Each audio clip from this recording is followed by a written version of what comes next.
जब छठी रात हुई तो इसकी बहन दुनियाज़ाद ने कहा कि अपनी कहानी तमाम कर। इसने कहा कि बशर्ती कि बादशाह सलामत इजाज़त दें। बादशाह ने कहा कि कह।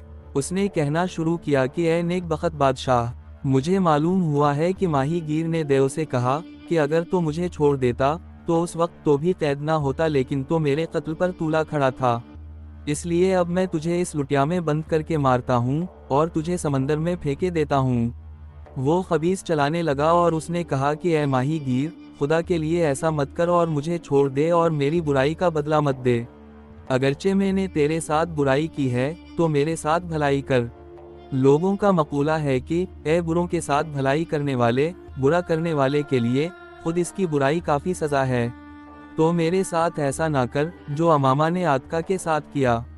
माहीगीर ने कहा कि अमामा ने आतका के साथ किया था। देव ने कहा कि ये वक्त किस्सा बयान करने का नहीं है, क्योंकि मैं कैद हूँ। अगर तो मुझे छोड़ दे तो मैं ज़रूर बयान करूँगा। माहीगीर ने कहा कि चल बातें ना बना, मैं तुझे समंदर में बेफेंके ना मानूंगा और तो कभी इससे निकल ना सकेगा। तुझे याद नहीं कि मैं तेरी खुशामद करता और तेरे आगे गड़गड़ाता था और तो हाथ धोकर मेरे पीछे पड़ा हुआ था। मैंने ना कभी तेरा कुछ बिगाड़ था और ना तेरे साथ बुराई की थी। अगर कुछ किया था तो भलाई ही भलाई, क्योंकि मैंने तुझे कैद से रिहाई दी थी। लेकिन जब तूने बुराई पर कमर बांधी तो मैं समझ गया कि तो बद किरदार है। तुझे मालूम होना चाहिए कि जब मैं तुझे इस समंदर में फेंक दूंगा तो फिर जो कोई भी तुझे निकालेगा वो तुझे दोबारा फेंक देगा, क्योंकि मैं अपने माजरे से उसे मतला और खबरदार कर दूंगा और क़यामत तक मैं यहीं ठहरा रहूंगा, यहाँ तक कि तो तबाह हो जाए। देव ने कहा कि मुझे छोड़ दे, क्योंकि ये नेकी करने का वक्त है और मैं तुझसे ये वादा करता हूँ कि मैं कभी तेरी नाफरमानी नहीं करूँगा और तुझे ऐसी चीज़ दूंगा कि तो अमीर हो जाए। कहा जाता है कि माहीगीर ने इससे वादा लिया कि अगर मैं तुझे छोड़ूं तो हरगिज़ मुझे तकलीफ ना देगा, बल्कि मेरे साथ भलाई करेगा। जब माहीगीर को यकीन आ गया और उसने इससे इस्म आज़म की कसम खिलाई तो उसने लुटिया खोली और इसमें से धुआं निकलना शुरू हुआ। जब सब धुआं निकल चुका तो वो अच्छा खासा देव बन गया। इसे ने लुटिया को ठोकर मारी और वो समंदर में जा गिरी।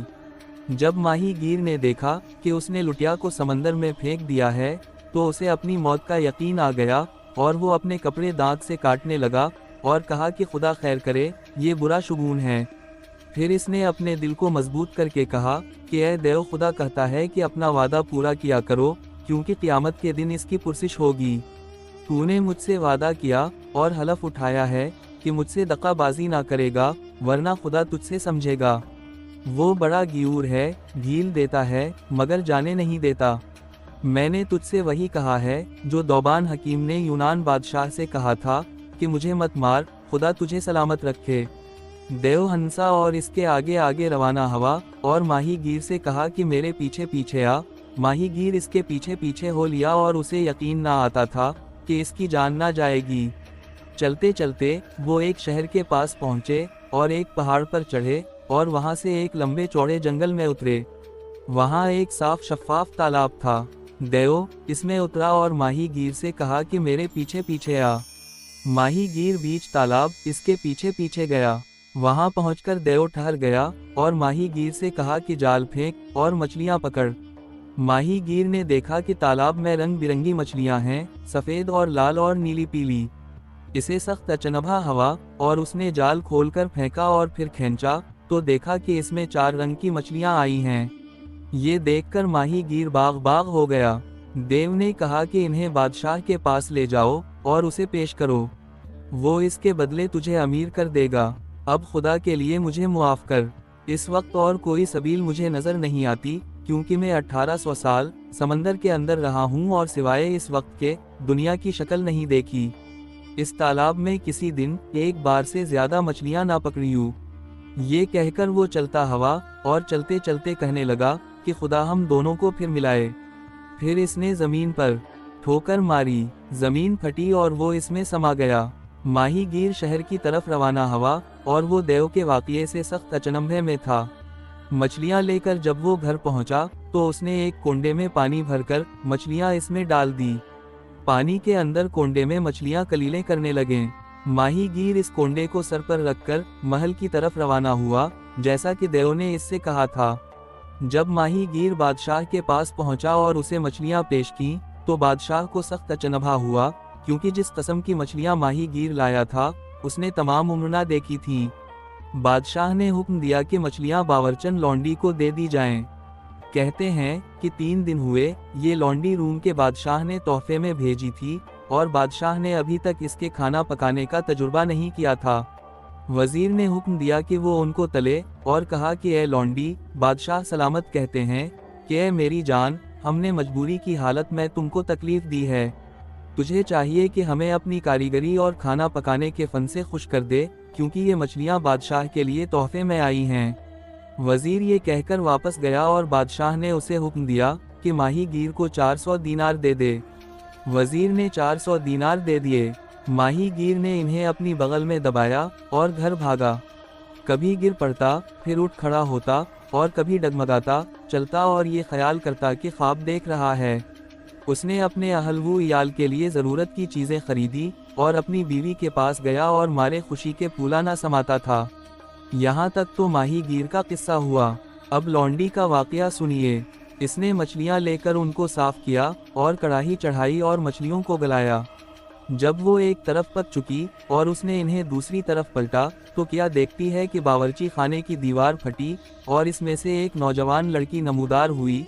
सिडोल कद, चिकने चिकने रुखसार, सूरमगी आंखें, मजसम हुस्न, कोई रेशम का लिबास पहने हुए जिसमें नीली गोट लगी हुई थी, दोनों कानों में बालियां और कलाइयों में परी बंद उंगलियों में अंगूठियां जिनमें कीमती हीरों के कीमती नग जुड़े हुए थे, हाथ में खेजरा की छड़ी जिसे उसने कढ़ाई में मारा और कहा कि ए मछलियों, तुम अपने वादे पर कायम होना। जब लौंडी ने ये देखा तो वो बेहोश होकर गिर पड़ी। इस लड़की ने दोबारा और से 12 वही कहा। मछलियों ने कढ़ाई से सर निकाला और निहायत साफ अल्फाज में कहा कि हाँ हाँ। फिर इन्होंने ये शेर पढ़ा, अगर तो फिर जाएगी तो हम भी फिर जाएंगे, और अगर तो वादा पूरा करेगी तो हम भी करेंगे, और अगर तो हमें छोड़ देगी तो फिर हम भी अपने जिम्मे से बुरी हैं। ये कहकर इस नौजवान लड़की ने कढ़ाई अलट दी और जदूर से आई थी इधर चली गई और दीवार बंद हो गई जैसे कि पहले थी। अब लौंडी को होश आया तो क्या देखती है कि चारों मछलियां जलकर कोयला हो गई हैं। इसने कहा कि हाय, सर मुड़ाते ही ओले पड़े और फिर बेहोश होकर गिर पड़ी। वो उसी हालत में थी कि वजीर आया और देखा कि लौंडी हवास बाख्ता पड़ी है और उसे जुमेरात और सनिच्चर में कोई फर्क मालूम नहीं होता। वजीर ने उसे पाँवों से हिलाया तो उसको होश आया और वो रोने लगी और वजीर से सारा माजरा बयान किया। वजीर को सख्त अचनभा हुआ और कहने लगा, ये अजीब वो गरीब माजरा है। इसने माहीगीर को बुला भेजा। जब वो आया तो वजीर ने इससे दरख्वास्त की कि वैसी ही 4 मछलियां और ला। माहीगीर इस तालाब में गया और जाल फेंका। जब इसे खींचा तो इस तरह की 4 मछलियां इसमें थीं। वो इन्हें लेकर वजीर के पास पहुंचा और वजीर उनको लेकर लौंडी के पास गया और कहा कि उठ, इन्हें मेरे सामने तल, ताकि मैं भी देखूं कि क्या पेश आया है। लौंडी उठी और मछलियों को बनाया और चूल्हे पर कढ़ाई रखी और उसमें मछलियां डाल दी। अभी मछलियां कढ़ाई में पड़ी ही थीं कि दीवार फटी और वही लड़की पहली की तरह आ पहुंची। इसके हाथ में छड़ी थी। इसे उसने कढ़ाई पर मारा और कहा कि ए मछलियों, तुम अपने पुराने वादे पर कायम होना। तमाम मछलियों ने सर उठाया और वही शेर पढ़ा। अब शहरजाद की सुबह होती दिखाई दी और उसने वो कहानी बंद कर दी जिसकी उसे इजाज़त मिली थी।